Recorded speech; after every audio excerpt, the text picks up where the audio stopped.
So, what is up guys? Nagbabalik na naman tayo sa isa na namang video sa channel na to. So, syempre, kakaiba ang upload natin ngayon. Kakaiba sa channel na to. Dahil first time ko mag-upload ng isang Clash of Clans video sa channel ko. Well, nagbalik na ho kami sa paglalaro ng COC.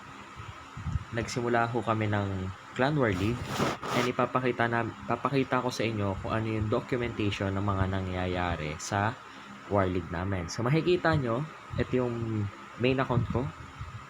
O nga pala, pagpasensyahan nyo guys kapag medyo hindi nyo marinig yung sounds ng laro kasi naka-airpods ho ako. And ang pinaka nakukuha na boses ng airpods is yung tunog ng electric fan ko at yung tunog ng salita ko. Hindi ko masyadong naririnig kung ano yung naririnig ko mismo sa laro. So pagpasensyahan nyo muna. Soon, tignan natin. Kapag hindi maganda yung naging resulta ng mga videos na ganito, baka balik tayo sa may sounds. Kaso mas malakas yun. Hindi nyo na maririnig yung commentary ko. Which is, mas gusto ko, mas commentary tayo dahil ipapakita namin sa inyo kung ano nga ba yung nangyari sa 7 days na yan.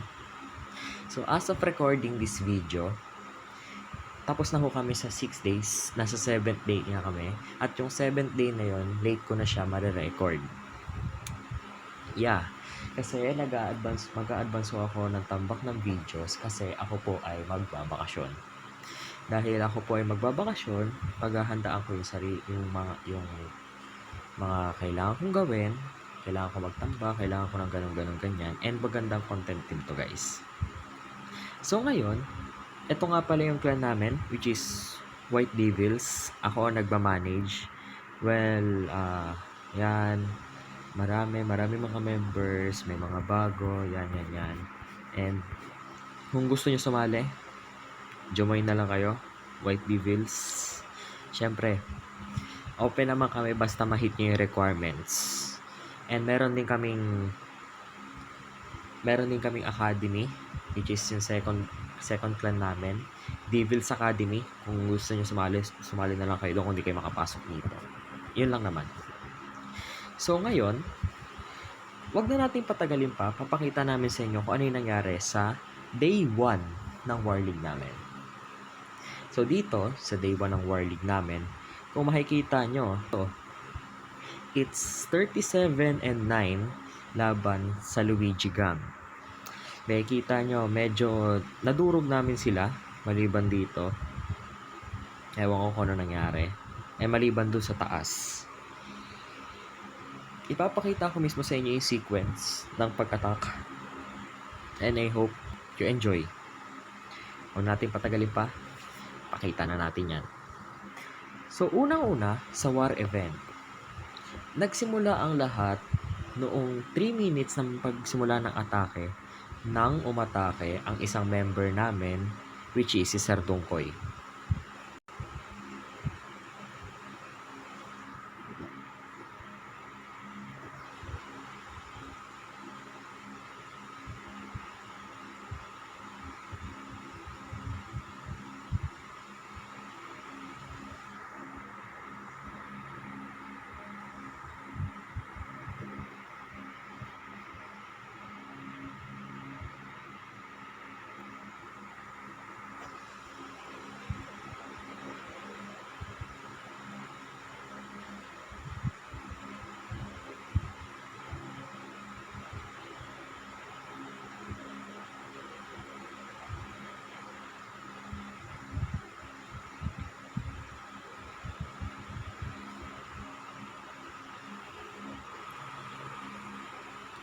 At ganon kabilis, natapos agad ang kalaban niya. So, nakikita nyo doon na 3-0 kaagad namin. Next naman na umatake is isa ring member kasabay niya umatake, which is si Kuro. So, makikita nyo, ang kalaban namin, FYI muna, ang kalaban ho namin is iisa lang ang may-ari. Katulad ko na may multiple accounts and medyo malas-malas siya. dahil sumali kagad siya sa War League at nakalaban niya pa kami, which is active kami sa ngayon. Yan, so kung makikita nyo, medyo nagkagulo-gulo. Pero kahit ano naman mangyari, na 3-star pa rin naman, napatay rin naman yung baby drug. Tulad niya, medyo nahirapan, naubos yung Giants, pero mukhang napatay naman, siguro, ata. Ayun, napatay naman. Napatay naman. Kaya, nakuha niya yung 3-star sa kalaban namin.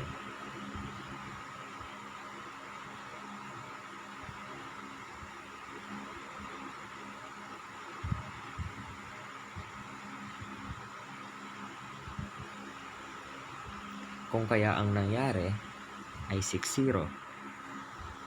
Pagtapos naman nun, next na umatake sa amin is si Barat.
At sa napanood nyo, na 9-0 na kaagad namin. Next neto, umatake na yung kaibigan ko. Umatake na siya. Inatake niya na yung number 2. Speed up ko na para mas mabilis. Binagsakan niya yung air def. Nag-charge siya rito. Binagsakan niya rin yung Inferno ata yun. Hindi ko sure. May mga binagsakan siya. Nag-queen walk. Which is a good strategy. Tapos, nilapag niya opposite side yung Barb King, yung Warden, and yung P.E.K.K.A. Pinipilit niya mag-charge. Na-activate yung Town Hall, and nilapag niya na yung mga E-drugs. Yan.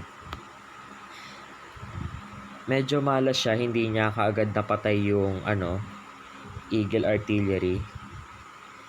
Medyo nagbigay ng damage yun. Tapos meron pa siyang donate yung kalaban na Super Dragon, which is login-logi talaga siya dyan. Wala siyang ipapalag dyan. And, ayun. Doon natapos ang attack. Yeah. Next. After namin doon ma-10-0, umatake na ang isa naming kalaban. Dito na nagparamdam.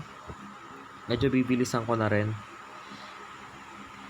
Of course, chaos din naman yan. So makikita nyo, nag-charge siya dyan. Nag-charge siya sa gilid. Pinipitik-pitik niya yung mga air dep. And nagtataka ako paano gumana yon. As in, halos maubos niya. Ang lugi lang kasi dyan, may Royal Champion yung isa. May Royal Champion tong umatake. Which is stage 13 kasi to. And may mirror sila nun Ganon kami kalugi sa War League sa malakas nila. Pero binalagbag lang namin. Tayo naman kanina, binalagbag naman sila dun sa simula. Katulad niya, tignan mo naman yung laman. Super Dragon. Pinok na lang ng pinok ng mga defense. Buti na lang hindi siya lumapit. Kasi pag lumapit yon, kaya niya ma-3-star yon.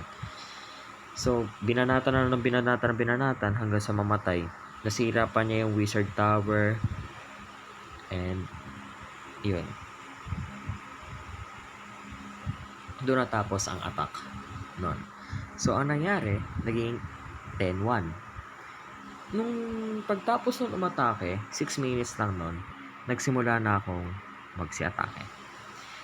At ito ang una kong attack.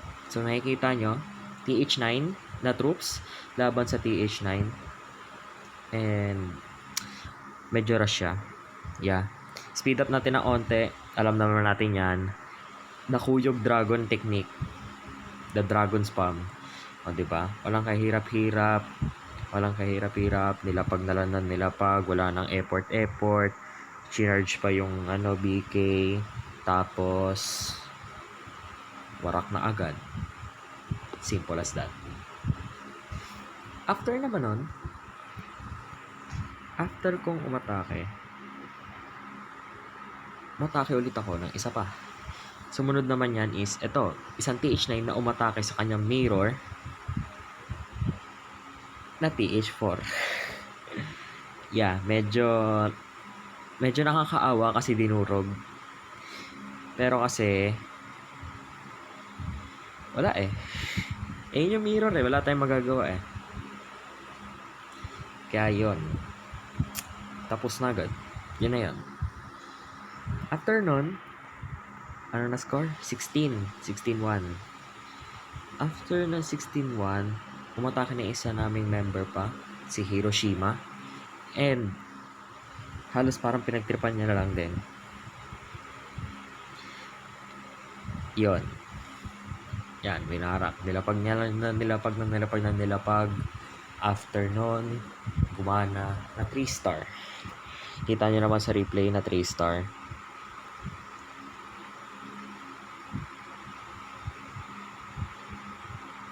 Yun.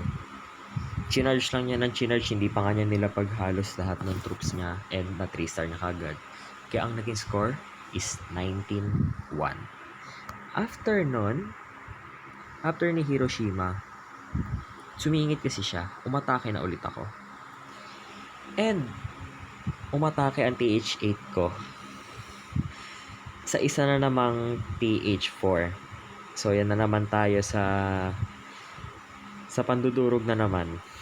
Isa na naman dragong attack. Syempre, kasi meta talaga sa COC yun, yung dragon attack. Yan. Nilapag. Tapos na kaagad. Anong score? 22-1. Okay. After kong umatak ulit yung isa ko. Inatake niya yung mirror niya. At isa na naman pong pangpapahiya. Yan, mabilisan na naman ulit. Kasi yan ang mirror ko. Wala akong magawa. Puro mga TH3 talaga. Wala. Ganun talaga ang binigay na kalaban ni Supercell. So, wala tayong magagawa doon. Yun na mismo yun. 25-1. Okay. After umatak nun, umatake yung isa kong tropa sa mirror niya. At isa na namang dragon attack.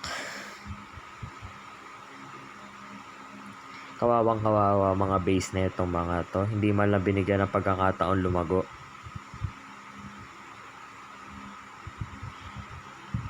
Kasi parang ginoke time lang oh. Nilaro-laro lang. Easy 3-star. Nakalimutan ko na kung ano yung score. Nakalimutan ko na. Ano na nga bang score? Ano score na? Diba 10, 13, 16, 19, 22, 25, 28. So, umatake ulit ako ng isa pa. And ang nangyari, isa na namang dragon attack. And yan na, alam niyo na yan. Isa na naman dragon attack sa TH3.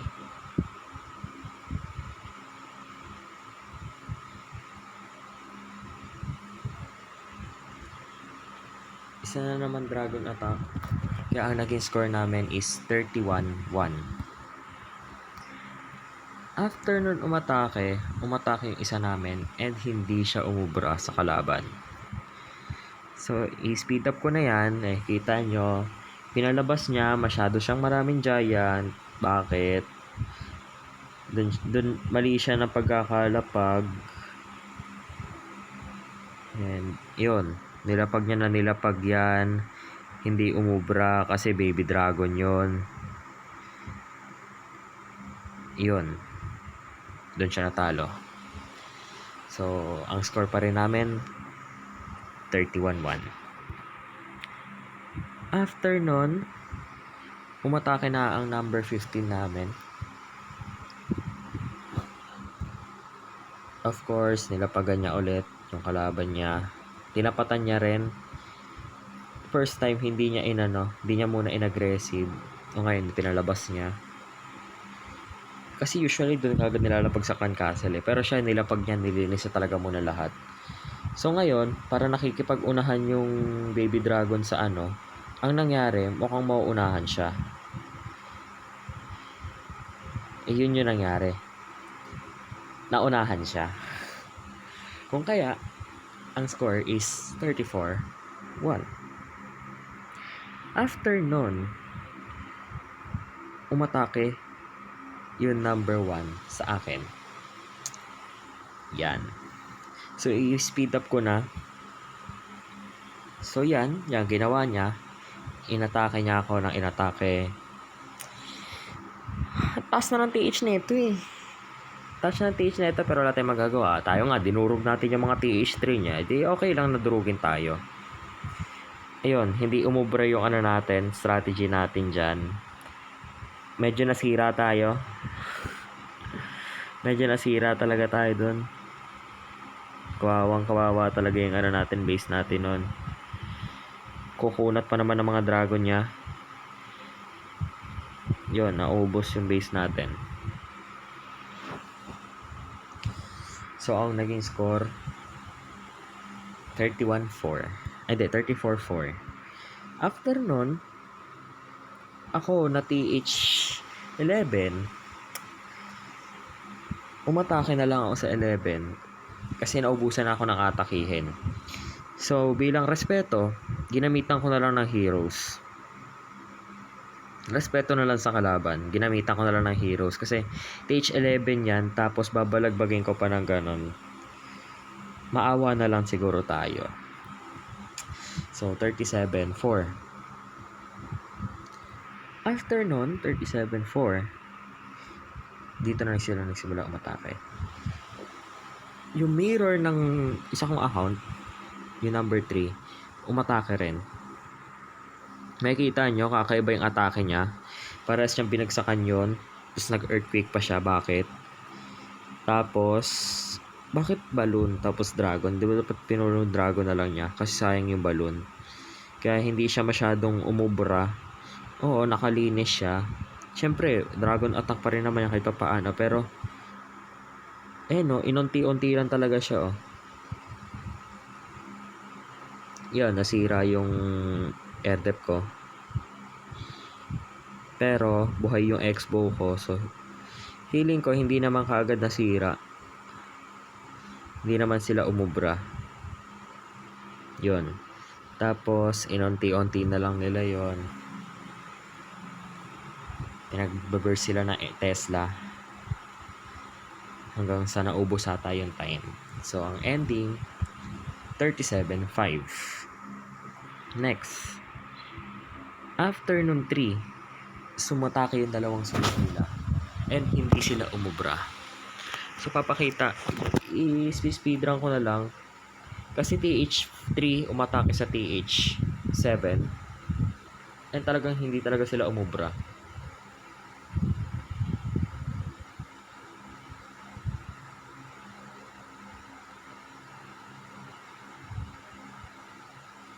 Yun. Hindi talaga sila umubra. Ito yung mirror niya. Well, medyo yung mirror niya dyan, medyo kakaiba yung base. Madaling ma-burst. Yun.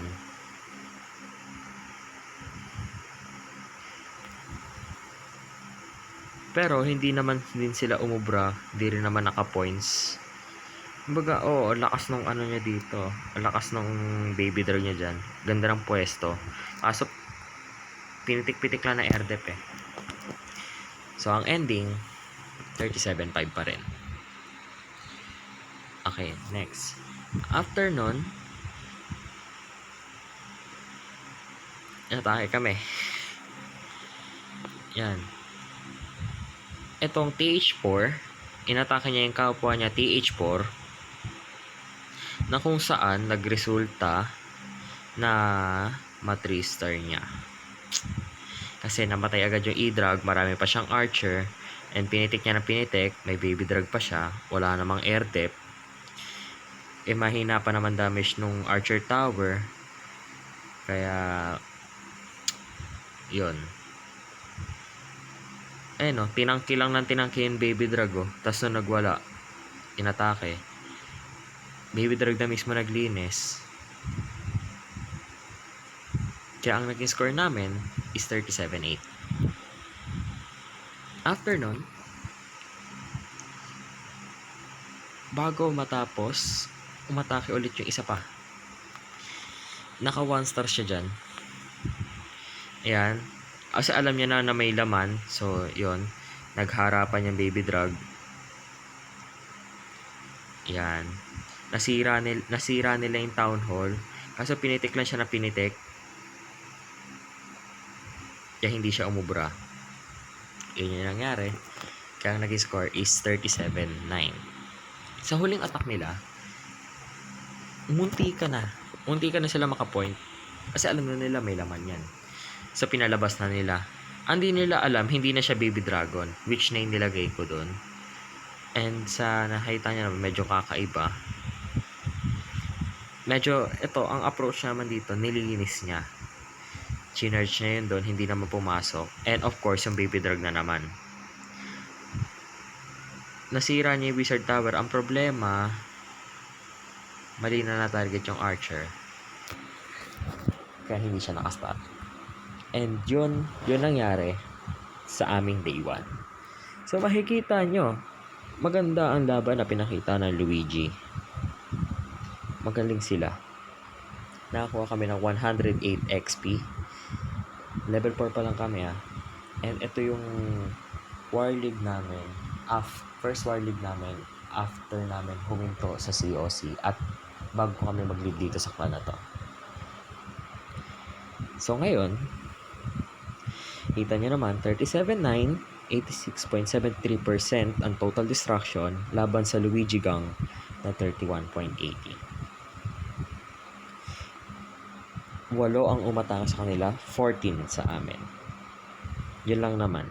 Average duration, 41 seconds sa amin, 1 minute 48 sa kanila. Wala namang problema doon. Okay. So dito, matatapos ang day 1 ng aming War League. Abangan next episode ang mangyayari sa day 2. Once again, kung hindi ka pa nakasubscribe, mag-subscribe ka na sa channel na to. At abangan ang next video ko about sa Clash of Clans. Hanggang sa muli, paalam.